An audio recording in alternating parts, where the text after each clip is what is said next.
Hey, everybody. Hope you are doing well. Here's a sentence you've heard me say before. It's time for some more Gov't Mule. God, I love this band. Have from the first instant I saw them play live. Have from the second instance I actually listened to their music, because the first time I actually blew them off, and that was my own fault. I've mentioned that in other videos. I'm not going to get into it. This song is called Monday Morning Meltdown, and it's a really interesting critique lyrically of sort of mainstream media. At least that's how I take it. See what you think.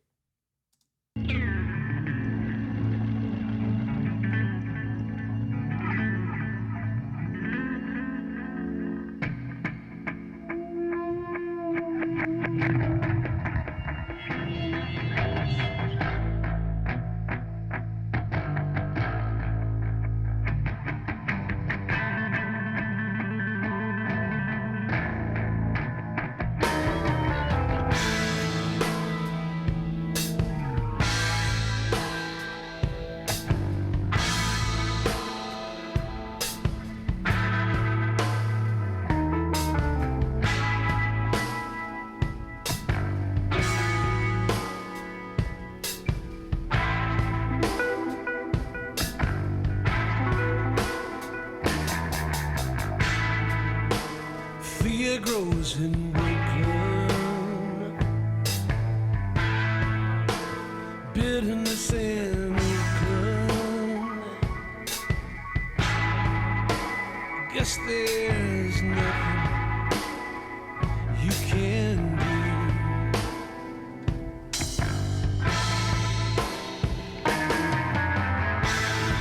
So much for the new day, making your own way. These things don't apply to you.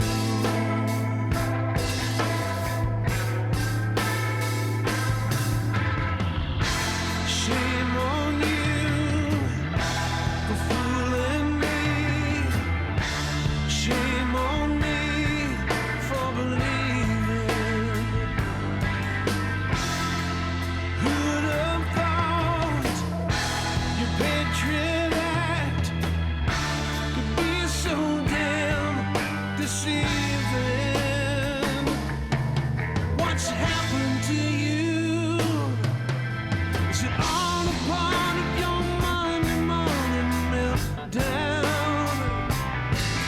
If a tear falls in the ocean, does it make a sound? What about all the blood there on the battleground? How do you like me now when I'm not around?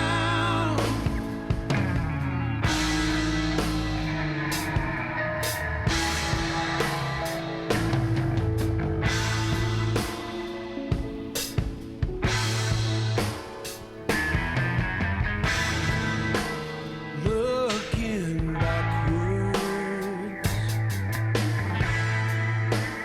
is your life. Everything you wanted it to be.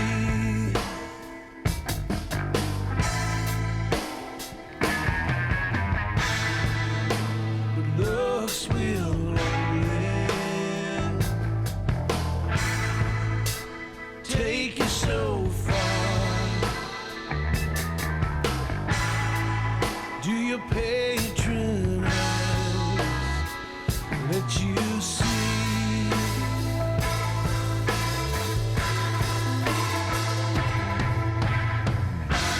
Prisoners are as prisoners do. You're all alone in your open cell, betraying those who had your back. Guess your methods served you well. What's happened to you?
still stand by your misguided views.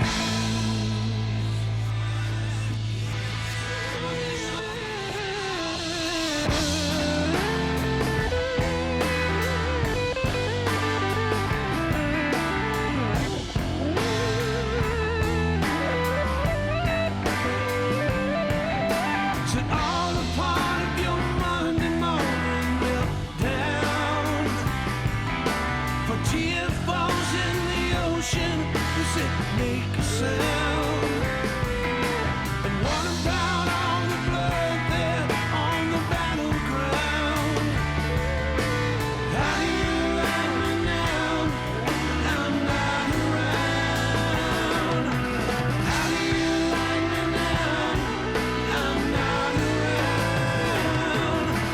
How do you like me now when I'm not How do you like me now when I'm not around?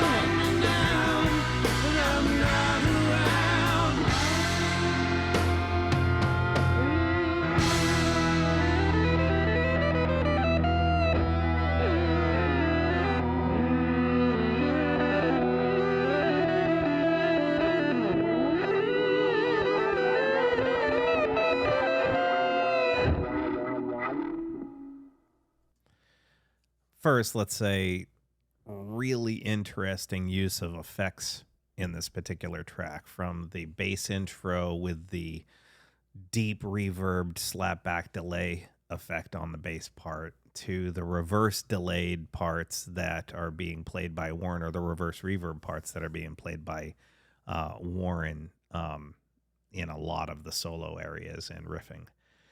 I said before the video that I took it as, well, I didn't say I, but I take this song as a critique on mainstream media.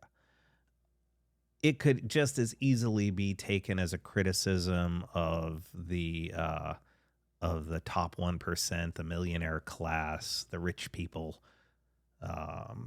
It could be a critique easily on establishment politicians. There's a few different ways you could look at it. I tend to lean towards it being a critique on media. I've said in other videos that I am not... No. I've said in other videos that I believe that a lot of what's going on conflict-wise in the country, as well as the world, is actually a distraction in a way from basically the highway robbery that's going on by the top 1% or top 10%, whatever number you want to ascribe to that, from the rest of us, the middle class, the working class, the poor, the upper middle class. I mean, we're all getting jacked by the people in power and the people with the money. And that I think a lot of, don't get me wrong, there's differences between people with conservative mindsets and people with liberal mindsets. There are also people out there who are fiscally conservative but socially liberal. A lot of the arguments that are pushed by the people in power, along with the mainstream media, are smoke screens to hide the robbery. They're trying to get us in culture wars between the left and the right. And I really, truly, firmly believe it's not a left and right thing.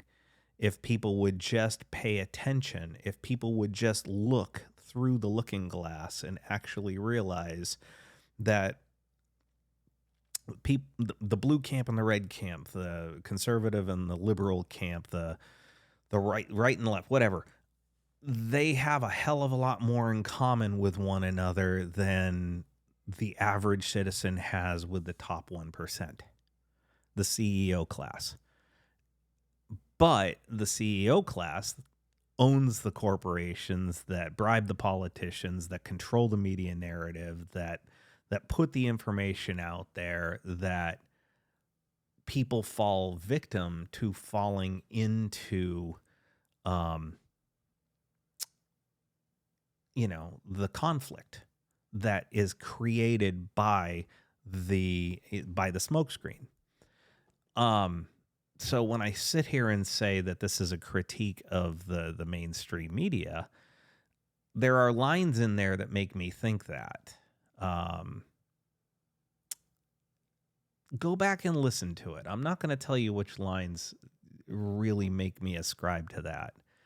But that last line, how does it feel now that I'm not around, is something you can point to in the sense that mainstream media, the cable news, New York Times, ABC, CNN, MSNBC, Fox News, so on and so forth, their viewer rating, their readers, their patrons, if you will, the age group is typically above 60 years old. And it tends to slant towards that. Whereas the younger generations are much more adept at getting independent media sources. Now, are those independent media sources any better or worse? Actually, sometimes they're more provocative and more hateful, to be completely honest with you. But they're not confined by, well, many of them are not confined by the dollar amounts that would be coming from advertisers. Don't get me wrong, there are plenty of those too. But independent media and streaming services and what have you, they're tending to actually open up the doors to information that in previous years, and there's a line in the song about, you're living in the past. If legacy media goes back to the days of, when there were only 3 networks and the information was distilled and brought down, from the government directly to, but there were times back then when the media actually confronted politics. Go to the Pentagon Papers, go look at the Watergate scandal. When people followed the thought process of journalists like Edward R. Murrow, who said, it's our job to actually question the people in power. Today, everybody seems to agree readily with people in power. And even if you're talking about conservative networks like Fox News agreeing pretty much lockstep with Republicans, or CNN and MSNBC, whatever it is, being in somewhat lockstep with Democrats, there's almost too much agreement there and no real legit criticism. If there was legit criticism, then there would be critiques on, well, how come we can afford to raise the military budget to $890 billion, but we can't afford to give kids lunches? Why are we seeing book burnings across the country like it's a scene from Nazi Germany in the 1940s, 1930s? I just watched the other day, I watched Indiana Jones and the Last Crusade, and there was that big book burning scene in that. And the only thing I could think of was what's going on in certain parts of this country right now. And I'm like, God, it is so reminiscent. And granted, that's a movie, but there's plenty of archival footage of book burnings that happened in Germany. Why are we so distracted from what's really happening? And that's the funneling of the tax dollars to the upper echelon of people. Sorry, I went off on a diatribe again, and I apologize for that. But really, honestly, the song made me think about it that way. And again, you could take this as not just necessarily a mainstream media thing, but again, take it as a critique on the wealthy or the ruling class, whatever you want to call them right now. But basically, we're in a time period. I mean, we have the strikes going on with, the writers and the actors. That's shining just as big of a spotlight on it as anything else ever has. Granted, it's been 63 years since the last time that a strike like this happened in that particular industry. But we also have, Starbucks employees striking. We've got the Amazon warehouse employees considering striking. We've got UPS probably about to go out on strike sometime soon. And at a certain point, labor is going to bring this country as we know it to a screaming halt in many areas. And it's because the people that are being beat up, ignored, and robbed left and right through wage theft or whatever. Honestly, I'm fucking tired of it. And I know there are millions of other people out there who are tired of it too. But again, you gotta see through the shroud of projected narrative to actually see the theft and the distraction that I personally feel like I see incredibly clearly. And you may watch this video, and if you got all the way to this point, you might think, "Oh my God, he's nuts. He's a lunatic." Online left wing, right? Whatever the heck you want to call me. If I'm a progressive, if you want to know the God's honest truth. I said God's honest. I don't even believe in religion, but that's beside the point. You can sit there and say he's out of his mind. He's rambling and talking crap, and that's fine. That's your perspective. Go right ahead. But again, there's the old saying from the movie The Big Lebowski: follow the money. Where's the money? Where does it go? Where's the money going? That's really the key. If you can follow the money in any instance, you'll actually see the inspiration behind some of the crap that's gone on in the world and in the country. So anyway, feel free to write a response, leave me a message, tell me I'm full of crap. That's fine. Do whatever you want to do there. Just know that I appreciate you for watching. If you made it all the way to this point, I really appreciate you. And know that I appreciate you and I wish you all well. Okay? Y'all take care now.